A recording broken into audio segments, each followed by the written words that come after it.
और अब की बार तो सावन भी है और अधिक मास भी है। प्रत्येक वर्ष का नियम है, सावन की शिवरात्रि पर ऑनलाइन अभिषेक करते हो आप लोग सब ऑनलाइन अभिषेक।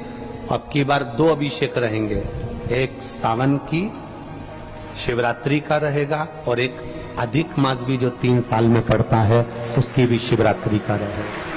2 अभिषेक ऑनलाइन पड़ जाएंगे अब की बार, एक सावन की शिवरात्रि का और एक अधिक मास की शिवरात्रि का। क्योंकि अधिक मास की शिवरात्रि का एक बहुत अच्छा नियम है, अगर बना सको तो करिएगा। अधिक मास में जो शिवरात्रि आए, प्रयास करना, अगर छोटी सी भी गुमठी लेकर बैठे हो, ठेला लगा रहे हो, व्यापार नहीं चल रहा, धन की कमी हो, पैसा नहीं हो, बहुत हताश हो गए हो, टेंशन में जिंदगी जी रहे हो, तो अधिक मास की शिवरात्रि मत छोड़ना। 5 दिए अधिक मास की शिवरात्रि पर जरूर लगाना। पहला, शंकर मंदिर के द्वार पर, मतलब शिव मंदिर के बाहर। दूसरा, बेलपत्री के वृक्ष के नीचे। तीसरा, आंवले के वृक्ष के नीचे। चौथा, नदी का घाट या कुएं का घाट या तालाब का घाट या सरोवर का घाट या आपके घर में कोई पानी का हंडा हो उसके पास में। और 5वां, अपने दरवाजे की चौखट पर राइट हैंड में दिया अवश्य लगाएं। ये अधिक मास की शिवरात्रि पर जरूर करना। जिंदगी में कितना भी धक्का खा रहे हो गए, भगवान हाथ पकड़कर खींचकर बाहर कर देगा। शिव तत्व को जाने। अभी क्या चल रहा है? सावन। हमने पहले कथाओं में कहा, आप लोगों ने स्मरण में रखा होगा, 12 महीने शंकर जी को 1 लोटा जल चढ़ा, पर सावन के महीने में शंकर जी को जम के बोलो जरा, 2 लोटा जल चढ़ा। इस पुष्कर की ब्रह्मा शिव महापुराण की कथा का स्मरण करिएगा, थोड़ा सा ध्यान दीजिएगा। जैसे ये शिवलिंग है, ये जलाधारी है, ये यहां से जल नीचे जा रहा है। जलाधारी का जो मुख होता है वो उत्तर की ओर हो जाता है, ठीक है, समझिएगा जरा। अब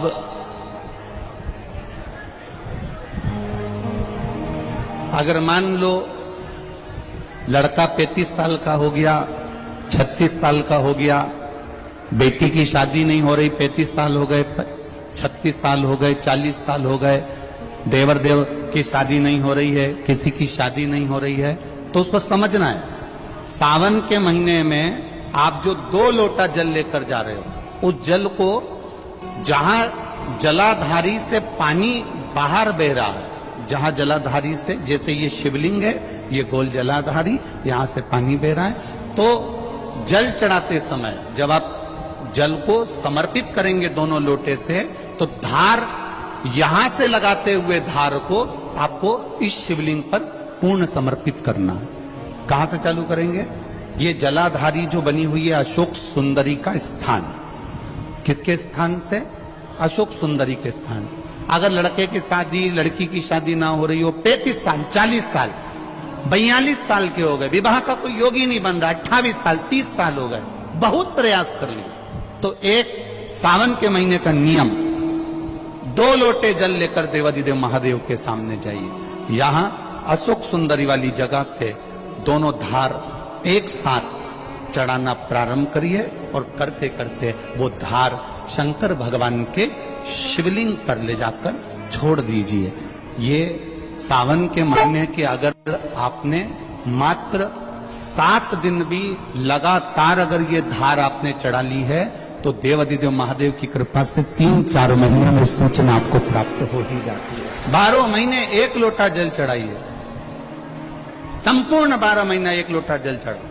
पर जब सावन का महीना आए तो अपने हाथ में 2 लोटे होना चाहिए। भले 1 लोटे के ऊपर दूसरा लोटा रख के लेके जाओ, मंदिर में जाओ, अंदर पहुंच जाओ, दोनों लोटों को हाथ में ले और दोनों की धार एक साथ मेरे देव अधिदेव महादेव को समर्पित करो। दोनों की धार अशोक सुंदरी वाली जगह से जल चढ़ाया जाए सावन में, वो विवाह के लिए है। लग रहा है कोई बीमारी अपने शरीर में आने वाली है, डॉक्टर को दिखाने जाऊंगी, कोई तकलीफ बड़ी आने वाली है, कोई बड़ा रोग इस शरीर में ना आए, तो श्रावण के महीने में 3 जगह पर बेलपत्र, एक अशोक सुंदरी वाली जगह पर जिसकी डंडी का मुख जहां से पानी बहता है वहां रहे, बहुत ध्यान से सुनना। दूसरी बेलपत्र माता पार्वती जी का हस्त कमल जो जलाधारी है वहां, उसका डंडी का मुख अपनी ओर हो। तीसरी बेलपत्र शिवलिंग के ऊपर जिसका डंडी का मुख तुम जहां बैठे हो उससे ठीक विपरीत हो। अगर आप यहां बैठे हो तो डंडी का मुख उधर हो, आप यहां बैठे हो तो डंडी का मुख उधर हो, अपने विपरीत में डंडी का मुख हो। बेलपत्र चढ़ा देने के बाद 2 हाथ में जो तुम्हारे जल का पात्र है उसको बाबा को धीरे धीरे तीनों स्थान पर धार थोड़ी थोड़ी चढ़ाई है और फिर बाबा का आचमन कर कर आई है। कोई जिंदगी में बड़ी बीमारी निकलेगी ही नहीं, बाबा स्वस्थ रखेगा। ये श्रेष्ठता। अगर मान लो संतान का सुख नहीं है, संतान का सुख नहीं है, 20 साल हो गए, 25 साल हो गए, 30 साल हो गए,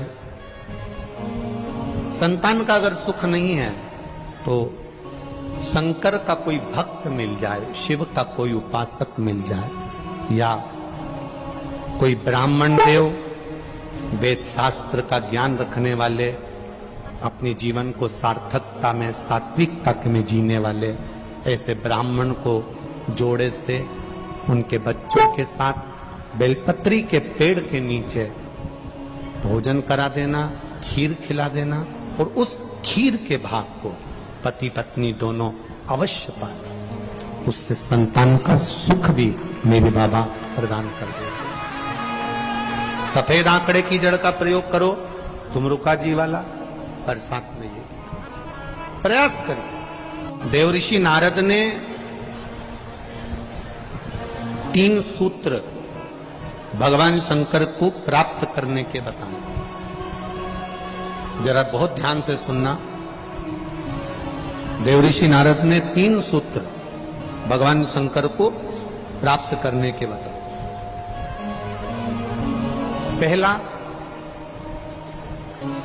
शिवालय तक जाइए, शंकर को रिझाने का प्रयास करिए। मंत्र चाहे नमः शिवाय जप लो, ओम नमः शिवाय जप लो, डीले कम करो, नमः शिवाय जपो, ओम नमः शिवाय जपो, चाहे श्री शिवाय नमस्तुभ्यम जपो, चाहे महामृत्युंजय मंत्र जपो, चाहे राम कहो, चाहे कृष्ण कहो, तुम्हारी मर्जी पड़े उसका भजन करो।